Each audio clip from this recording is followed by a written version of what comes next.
Alright. I'm not getting into this intro. Y'all know what I'm doing, man. No intro. There's gonna be no intro. No intro.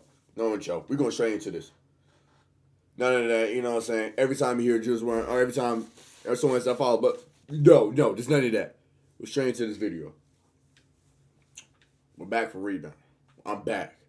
He got me so good on the last one. But I don't care. Cause ignore that. But I'm gonna get him this one. I'm gonna get him on this one. You watch. Hey, bet your money for me. Bet your money. For everybody, if I beat him to the self promo, y'all gotta subscribe. And like. Deal? Let's go. These are the weirdest mysteries in NBA history. And first off, you know what? Prediction. His thing is going to be right here. Right here. I can't see it. It's right here. It's going to be right here in the video. I don't know if y'all see my mouse right here. It's going to be right here around this area. Alright. So. I already saw it. It's going to be right here. It's going to be in the 10-minute mark. Somewhere around there. 10 minutes. Count my word. Let's go. The time that the OKC Thunder. I'm eating some Doritos while I'm munching and watching this, so let's go. 3,000 feet in the air. See, back in 2017, the Thunder were on a flight to Chicago. Right. When, all of a sudden, a loud thud echoed across the cabin, and the plane started to shake unnaturally. This was not turbulence. That's scary. Because when the team landed just an hour later, they discovered something horrifying. The entire nose of their plane was completely caved in, almost as if something or someone had crashed into them. So, with the players desperate for answers, Delta Airlines was forced to launch a full-on investigation. And after a few days, the only answer they could provide was the plane likely encountered a bird while on descent. Yeah. A big bird? What the? The problem with that theory is, when a plane hits a bird, it gets completely covered in blood. Right. But if you look closely, there's not a single speck of on blood. the entire plane. So odds are, we'll never know what truly happened to the Thunder that night. But at least this was just a one-off event, because NBA players have been getting terrorized for years at the haunted Skirvin Hotel. See, legend has it that in the 1920s, the hotel's owner, William Skirvin, locked a maid in a room on the 10th floor, and being trapped in a tiny hotel room started to drive her insane. Eventually, she decided to throw herself out the window, plummeting over 140 feet to her death. And ever since that day, her ghost has been wandering the hotel, causing all kinds of paranormal activity. Like That's in crazy. 2010, when the Knicks reported hearing strange noises throughout the hotel, keeping them up Eddie all Curry. night long. Or when the Bulls stayed at the Skirvin a couple weeks later, only for Taj Gibson to see his bathroom door slam shut on its own. But as creepy as these incidents were, the scariest encounter came in 2016, when... I definitely just saw that. But why would it not be in like 5-star hotels, man? Come on. Y'all NBA players, man, y'all getting paid big bucks. Y'all might as well spend y'all big bucks in a mean or good old hotel. I'm not staying in no haunted hotel. I'm good. Metta World Peace shared his traumatic ghost experience with the entire world, saying, "The ghost was all over me. I just accepted it. She touched me all over the place. I'm taking the ghost to court for touching me in the wrong places. Damn. That's I crazy. want to visit the Skirvin." Now, as Hey, creepy Rebound, as the come on, Skirvin man. Hotel is, What's wrong at with you? least We got everyone kids made watching. it home to their family. Facts. Because the disappearance of retired NBA player Lorenzo Wright has Oh. mystified investigators for years.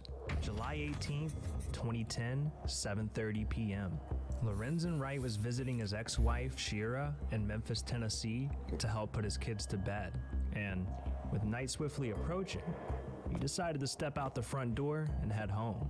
July 19th, 12:18 a.m. Okay. Just 4 hours later, a haunting 911 call comes in from an unknown number at an unknown location. Georgetown 911, where's your emergency? Hello? go. July 22nd, 72 hours after the phone call, Lorenzo Wright is officially reported missing after no one had seen or heard from him in 3 days, sparking a statewide police investigation into his disappearance. And it wouldn't be until 6 days later that the world would finally get some answers. Because on July 28th, Lorenzo's body was found riddled with bullet holes, rotting in a nearby forest, escalating this from a disappearance case up to an FBI murder investigation. Yeah. Police probed the crime scene, searched Lorenzo's house, and interrogated his family and friends, desperately searching for clues. But after 7 years, nothing concrete was ever found, so it seemed like whoever murdered Lorenzo would remain a mystery forever. Until November of 2017, when the case was cracked wide open thanks to an eerie discovery by the FBI. See, the feds found a gun at the bottom of a lake in nearby Mississippi, and this gun not only matched the bullets found in Lorenzo, but it also tracked back to a guy named Billy Ray Turner, who just so happened to be best friends with Lorenzo's ex-wife, Shira. So, with police in possession of the murder weapon and 2 prime suspects, Shira and Billy were arrested just a month later, and in July of 2019, a year and a half after fighting the charges, Lorenzo's ex-wife Shira finally confessed to orchestrating the murder. But as horrifying as Lorenzo's story is, this is not the only mystery involving a dead NBA player, because one of the most iconic NBA video games is being haunted by the ghost of an NBA star. See, back when NBA Jam was first released in 1993, that's a W game. One of the playable characters was net star Drazen Petrovic. But sadly, a few months after the game was released, Drazen tragically died in a car accident. And ever since that fateful day, something ominous has been happening to NBA Jam. I mean, just listen to what their founder, Mark Turmel, had to say. Somehow, the coin-operated game in the attract mode, when nobody's playing, would every once in a while would just call out Petrovic, Petrovic, just out of the blue. And so, people caught on to that there was it felt like a haunted game. And yeah, I don't know how that glitch could happen or what, it doesn't make any sense. Petrovic.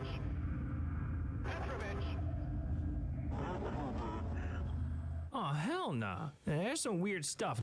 I mean, maybe, yeah, but it could be a glitch. Nah, I don't know. Going on with this game. But what's even more weird is the NBA player that vanished into thin air and was never seen again.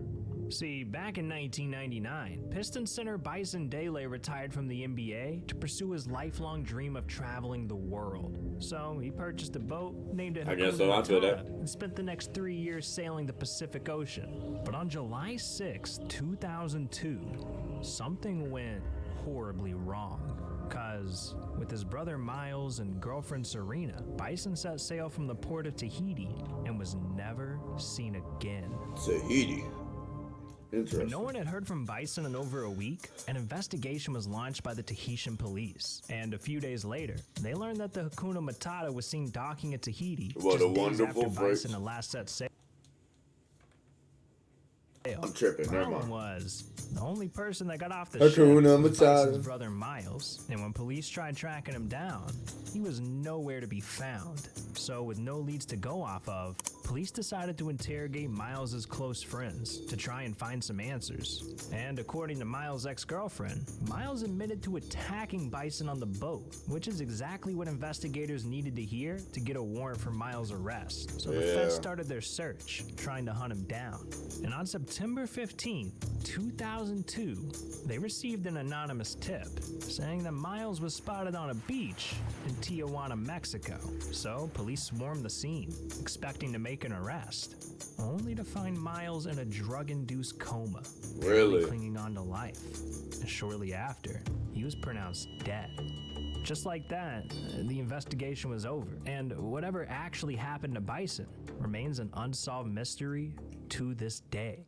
Now, as strange as this story was, the mysteries are only going to get weirder from here, because there's something so dark about Michael Jordan that it just might have Michael forced him Jeffrey to retire Jordan? from the NBA. The first time See, and the second time. 1993, right after Jordan had won his third ring, he mysteriously left the NBA with no explanation, causing fans around the world first to time, wonder okay. why. Well, it turns out that Jordan was hiding something scandalous. See, back in 1991, the FBI was investigating a criminal named Slim Buller when they came across a Slim Buller. $57,000 check made out to Slim, signed by Michael Jordan. And after some interrogation, it was revealed that the check was to pay off some gambling debt that Michael owed. Yeah, Jordan was getting mixed up with some real sketchy people. And not long after, his name popped up in another shady scenario. Because police in North Carolina were investigating the murder of Eddie Dow, a notorious gambler, when they located $108,000 in checks, signed by Michael Jordan. And once again, Jordan admitted writing these checks because of a gambling debt. So after the second incident, Jordan the NBA gambler. opened an investigation into Jordan's gambling history to make sure nothing illegal was going on. And ultimately, they found no wrongdoing. Jordan wasn't punished, and he promised to not get involved with shady gamblers again.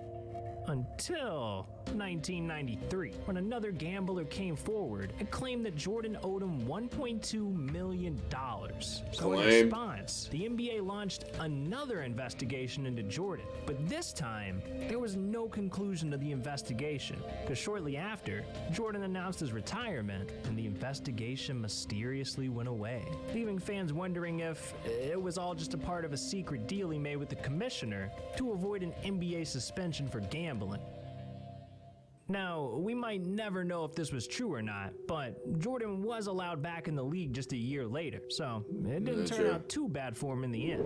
But I can't say the same for the Sacramento Kings, because the mystery of what happened in the 2002 playoffs cost the Kings an NBA championship. See, Man, back in stunk to 2002, bed. the Kings were squaring off against the Lakers in the Western Conference Finals, when in the fourth quarter of Game 6, with Sacramento just one win away from taking the series, something weird started happening. The referees started calling all kinds of questionable fouls on the Kings. And to make things even weirder, they also kept missing obvious fouls on the Lakers, almost as if they wanted the Lakers to win. And because of all these foul calls, the Lakers ended up shooting an NBA playoff record 27 free throws in the fourth quarter alone. So LA... That is ridiculous. Okay, I missed my time, but I'm ready. Went on I'm to win ready. Game 6, and after the dub, people became really suspicious of the refs. The Kings coaches, NBA reporters, a politician even wrote a letter to the commissioner demanding an investigation into this. But despite the outrage, the series went back to LA, the Lakers eliminated the Kings, and the whole incident was put to rest. Until 2008. See, former referee Tim Donaghy was facing a prison sentence for illegally betting on games he officiated. And right before his sentencing, he wrote a letter saying that Game 6 between the Lakers and Kings was rigged by the refs, arguing that it was in the NBA's best interest to help the Lakers make it to another finals. That is crazy. Oh my God, I'm mind blown by that. So that could still, some of these refs could be doing it. And when this letter went public, the NBA's commissioner tried to silence Donaghy, saying his accusations were baseless and were a cheap attempt at getting his prison sentence lowered. So to this day, it's still unclear which side was telling the truth. But look, there's one final story that's even weirder. Rebound. Cause what if I told you that Rebound. the legendary Yao Rebound. Ming might have been literally created Rebound. by the Chinese government? Yeah. See, in the 1950s, China saw the rising popularity of the NBA, and legend has it that they decided to try and create the next basketball superstar. So their first move was to make a national decree demanding that every woman above 5'9" and every man above 6'6" must play basketball for the country. And this one law led to the discovery of 6'3" female Feng Fengdi and 6'7" male Yao Ziwen. 6'3". Two players that Chinese officials thought had the perfect genetics to create the next basketball phenom. So allegedly, China's government forced these two to marry and have a kid, giving birth to Yao Ming. And after growing twice as fast as the average kid, 13-year-old Yao was already 6'6". God, dog. 13, 6'6", bro. That's how kids are nowadays, man. It still wasn't tall enough for the Chinese government, and according to Yao's childhood doctors, they started feeding him experimental growth hormones, all in an attempt to make Yao grow even taller. And they worked, because by the time Yao became an adult, he was standing at a ridiculous 7'6", guaranteeing him a spot in the NBA, and helping the Chinese government achieve their ultimate goal of creating a basketball monster. But you know what my ultimate goal is? For you to yeah. Nice try. click on this video right here. These are times NBA players lost millions of fans. Trust me. Nice try, Rebound. Alright, well, this is probably a weird video, so that's why Rebound didn't sneak us. But this is a W video, Rebound. Nonetheless, you know I appreciate these videos. If you guys appreciate me and Rebound battling and more reaction Rebound, let me know down in the comments down below. Hope y'all enjoyed y'all Thanksgiving. I'm going to start reacting to NBA games. I'm going to get on those. So be on the lookout for those as well. And I'm outie. Y'all enjoy y'all evening. Deuces. Or y'all day. I don't know when I'm uploading this. Deuces. Oh my god, Ronnie. Honorable Cena. Run that back, Turbo. Buddha bless this beat. Deuce. Mike Wilmer. We got London on the track. Southside on the track. Yeah. Cook that shit up, boy. Metro Boomin want some more, nigga. Yo, Pierre, you wanna come out here? Weezy out of here.